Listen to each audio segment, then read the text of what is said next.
इधर देवकी भोजवंश की राजकुमारी है और कंस की चचेरी बहन। उधर वसुदेव यादव कुल के राजकुमार हैं। कंस के अत्याचारों से तो सारी यादव जाति अति पीड़ित है। यहाँ तक कि वो लोग कंस के विरुद्ध विद्रोह करने की सोच रहे हैं।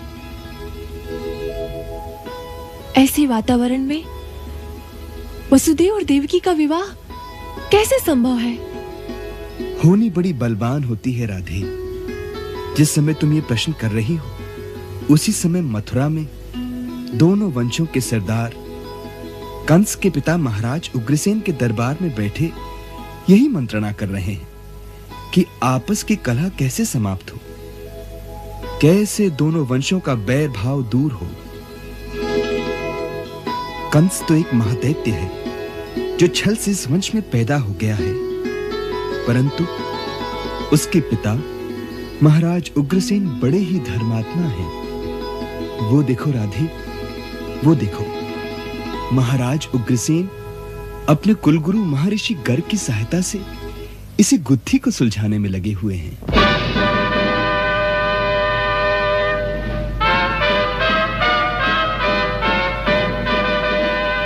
इस सभा में पधारने वाले यादव संघ के सामंतों और सरदारों का हम मथुरा के राज दरबार में स्वागत करते हैं।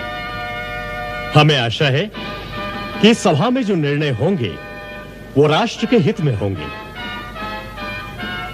अब गुरुदेव से हमारी प्रार्थना है कि वो सभी सभासदों को इस सम्मेलन के उद्देश्य से अवगत कराएं।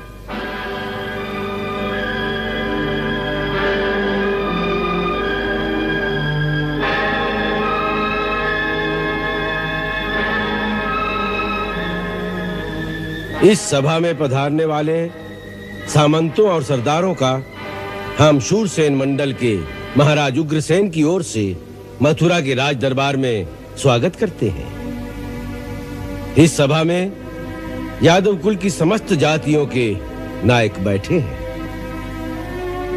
अंधक और भोजवंश के नायक स्वयं महाराज उग्रसेन, उनके महाप्रतापी और दिग्विजयी पुत्र युवराज कंस, जिनकी शक्ति का लोहा देवता भी मानते हैं।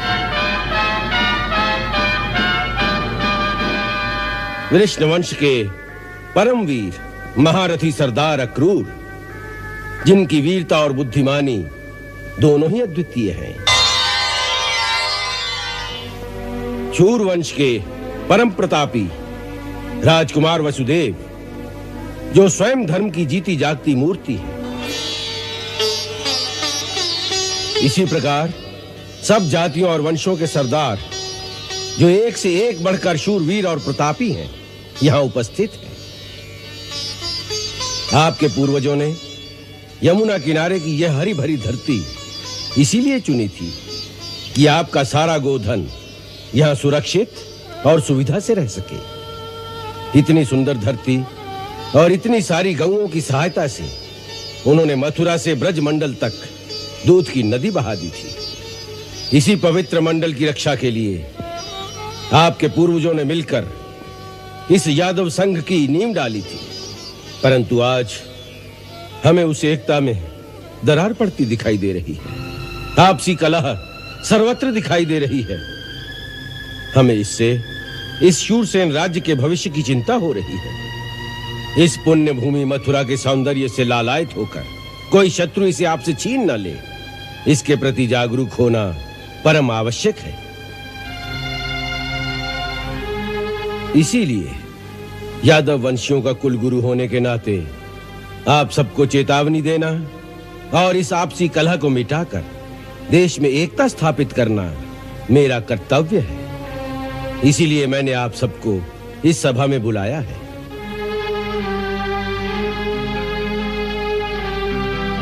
गुरुदेव, पहले यह देखना चाहिए कि इस कलह का मूल कारण कौन है।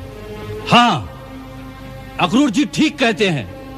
महाराज, इस कलह के मूल कारण को देखिए, और मूल कारण एक ही है, युवराज कंस। महाराज, अपने पुत्र युवराज कंस को रोके कि वो हमारी जनता पर इतने अत्याचार न करें, नहीं तो विद्रोह हो सकता है। एकता एक और से नहीं हो सकती। यदि कर मांगना अत्याचार है तो मैं विवश हूं। मुझे राज्य चलाना है। जो कर नहीं देगा उस पर सख्ती करनी पड़ेगी। यही राजा का नियम है। यदि अकाल पड़ जाए तो भी? हाँ, तो भी। वर्षा के आने न आने से राज्य के नियम नहीं बदल सकते। हम इससे सहमत नहीं हैं। राजा प्रजा का पिता होता है। जो अपने बालकों के सुख दुख को न देखे वो पिता कैसा? यदि मेरे पुत्र के कारण आप लोगों में से किसी को कभी कोई कष्ट पहुंचा हो, कोई दुख पहुंचा हो,